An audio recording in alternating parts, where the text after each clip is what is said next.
ನೋಡಿ, ಪೆಹಲ್ಗಾಮಲ್ಲಿ last Sunday ಏನು ಟೆರರ್ ಅಟ್ಯಾಕ್ ಆಯಿತು, ಅದಾದಮೇಲೆ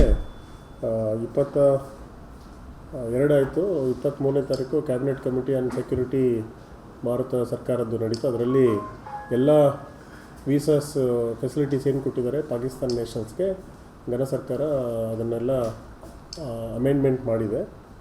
ಅವರೆಲ್ಲರೂ ಸಹ 27ನೇ ತಾರೀಕು ಒಳಗಡೆ ಮತ್ತು ಮೆಡಿಕಲ್ ವೀಸಾಸಲ್ಲಿರೋರು 29ನೇ ತಾರೀಕು ಒಳಗಡೆ ಈ ದೇಶ ತೊರೆದು ಹೋಗಬೇಕಂತ ಹೇಳಿ. ಸೊ ಹಾಗಾಗಿ ನಮ್ಮ ರಾಜ್ಯದಲ್ಲಿ ಈಗಾಗಲೇ 88 ಜನ ಪಾಕಿಸ್ತಾನಿ ನ್ಯಾಷನಲ್ಸ್ ಅಥವಾ ಇದ್ದಾರೆ, ಅವರು ಇಲ್ಲಿ ಮ್ಯಾರೇಜ್ ಆಗಿರೋರು. ಅವರೆಲ್ಲರಿಗೂ ಸಹ ಲಾಂಗ್ ಟರ್ಮ್ ವೀಸಾ ಅಂದರೆ LTVs ಅಂತ ಹೇಳ್ತೀವಿ, ಅದರ ಅಡಿಯಲ್ಲಿದ್ದಾರೆ 88 ಜನ. ಅದರಲ್ಲಿ 4 ಜನ ವಿಸಿಟರ್ ವೀಸಾಲಿದ್ದಾರೆ. ಉತ್ತರ ಕನ್ನಡ ತುಂಬ ಹೈಯೆಸ್ಟ್ ಪಾಕಿಸ್ತಾನಿ ನ್ಯಾಷನಲ್ಸ್ ಹೊಂದಿರುವಂಥ ಜಾಗ. ಈಗಾಗಲೇ ಕಾರವಾರದಲ್ಲಿ 15 ಜನ Pakistani nationals who married to India ಅಂದರೆ ಲಾಂಗ್ ಟರ್ಮ್ ವೀಸಾ ಅಡಿಯಲ್ಲಿ ನಮ್ಮ ಕಾರವಾರದಲ್ಲಿದ್ದಾರೆ. ಅದರಲ್ಲಿ 10 ಜನ ವುಮನ್ ಇದ್ದಾರೆ ಮ್ಯಾರಿಡ್ ಆಗಿ, ಅವರಿಗೆ ಹುಟ್ಟಿದಂಥ ಮಕ್ಕಳು 3 ಜನ ಮಕ್ಕಳಿದ್ದಾರೆ. ಆಮೇಲೆ ಇನ್ನೊಬ್ಬರು ಒಂದು ಪಾಕಿಸ್ತಾನಿ ಪಾಸ್ಪೋರ್ಟಲ್ಲಿ ಬಂದು ಇಲ್ಲಿ ತಿರ್ಗಾ ಇಂಡಿಯನ್ ಪಾಸ್ಪೋರ್ಟ್ಗೆ ಅಪ್ಲೈ ಮಾಡಿ ಒಂದು ಕೇಸ್ ಆಗಿದೆ ಭಟ್ಕಳದಲ್ಲಿ. ಅವರು ಸಹ ಈಗ ನ್ಯಾಯಾಲಯದ ಆದೇಶ ಇರೋದ್ರಿಂದ ಅವರು ನಾವು ಇನ್ನೂ ರಿಪೋರ್ಟ್ ಮಾಡಿಲ್ಲ. ಒಬ್ಬರು ಎಲ್ಲ ಸೇರಿ 15 ಜನ ಇದ್ದಾರೆ. ಅದರಲ್ಲಿ 14 ಜನ ಭಟ್ಕಳದವರು, ಒಬ್ಬರು ಕಾರವಾರದಲ್ಲಿ ನೆನೆಸಿದ್ದಾರೆ. ಹಾಗಾಗಿ ಇವರೆಲ್ಲರೂ ಲಾಂಗ್ ಟರ್ಮ್ ವೀಸಾದಲ್ಲಿ ಇರೋದ್ರಿಂದ ಈಗಾಗಲೇ ಏನು ನಮ್ಮ FRRO ಕಚೇರಿಯಿಂದ ಏನು ಮಾಹಿತಿ ಬರುತ್ತೋ ಅದರ ಆಧಾರದ ಮೇಲೆ ಮತ್ತು ಸರ್ಕಾರದ ಒಂದು ನಿರ್ಧಾರದ ಮೇಲೆ ಮುಂದಿನ ಕ್ರಮ ತಗೊಂಡ್ವಿ.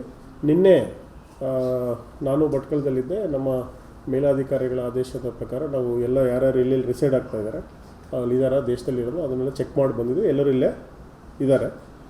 ಸರ್ಕಾರದ ಒಂದು ಆದೇಶದ ಮೇಲೆ ಮುಂದಿನ ಕ್ರಮ ನಾವು ತಗೊಂತೀವಿ. ಹೌದು, ಎಲ್ಲರೂ ಲಾಂಗ್ ಟರ್ಮ್ ವೀಸಾ. ಅಲ್ಲಿ ಇನ್ನೊಂದು ಏನಂದರೆ, ಈಗ ನಮಗೆ ಒಲ್ಕಿ, ನಮ್ಮ ಹೊನ್ನಾವರದ ಒಲ್ಕಿನಲ್ಲಿ ಒಂದು ನಮ್ಮ ಇಂಡಿಯನ್ ಹುಡುಗಿ ಪಾಕಿಸ್ತಾನಕ್ಕೆ ಮ್ಯಾರಿಡ್ ಆಗಿದ್ದಾರೆ. ಹಾಗಾಗಿ ಅವರಲ್ಲಿದ್ದಾರೆ, ಇಂಡಿಯನ್ ಹುಡುಗಿ ಮತ್ತು ಪಾಕಿಸ್ತಾನದಲ್ಲಿದ್ದಾರೆ ಅವರು. ಅಲ್ಲಿ ಏನು ಸರ್ಕಾರ ನಿರ್ಧಾರ ತಗೊಳುತ್ತೋ ಅದ್ರ ಮೇಲೆ ನಾವು ಕ್ರಮ ತಗೊಳ್ಬೇಕಾಗುತ್ತೆ. ಸೊ ಎಲ್ಲ ನಿನ್ನೆ ಇವತ್ತು ನಮ್ಮ DSP ಭಟ್ಕಳ ಅಥವಾ ನಮ್ಮ ಸ್ಪೆಷಲ್ ಬ್ರಾಂಚಿಂದ ನಾನು ಎಲ್ಲರೂ ವೆಟ್ಟಾಗಿದೆ, ಎಲ್ಲರೂ ಇಲ್ಲಿದ್ದಾರೆ.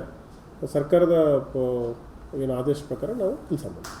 ಅಂದರೆ ತಮಗೆಲ್ಲ ಗೊತ್ತಿರೋ ಹಾಗೆ ವೀಸಾಸಲ್ಲಿ 28 ಟೈಪ್ ಆಫ್ ವೀಸಾಸ್ ಇದೆ ಇಂಟರ್ನಲ್ ಇದರಲ್ಲಿ.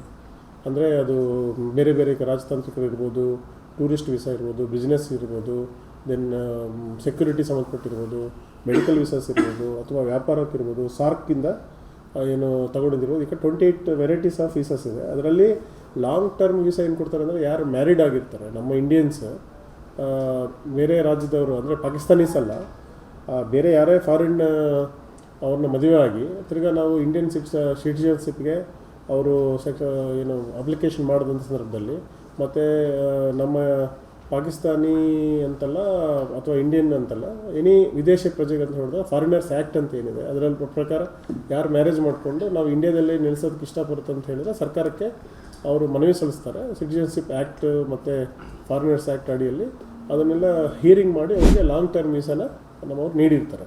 ಹಾಗಾಗಿ ಸದ್ಯಕ್ಕೆ ಸರ್ಕಾರದ ಒಂದು ಈಗೇನು ಕ್ಯಾಬಿನೆಟ್ ಕಮಿಟಿಯಲ್ಲಿ ಸೆಕ್ಯೂರಿಟಿ ಆಗಿದೆ ಮತ್ತು ಮಿನಿಸ್ಟ್ರಿ ಆಫ್ ಎಕ್ಸ್ಟರ್ನಲ್ ಅಫೇರ್ಸು ಈಗ ಮೀಡಿಯಾ ಸೆಂಟ್ರಿಂದ ನಮಗೆ ಏನು ಪ್ರಕಟಣೆ ಕೊಟ್ಟಿದ್ದಾರೆ.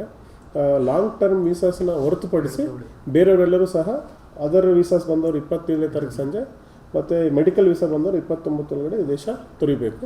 ನಮ್ಮ ಜಿಲ್ಲೆಗೆ ಸಂಬಂಧಪಟ್ಟಂಗೆ ಎಲ್ಲರೂ ಲಾಂಗ್ ಟರ್ಮ್ ವೀಸಾಸಲ್ಲಿ ಇರೋದ್ರಿಂದ ಯಾರನ್ನೂ ಸಹ ಗಡೀಪಾರು ಮಾಡೋಂಥ ಪ್ರಶ್ನೆ ಉದ್ಭವಿಸಲ್ಲ.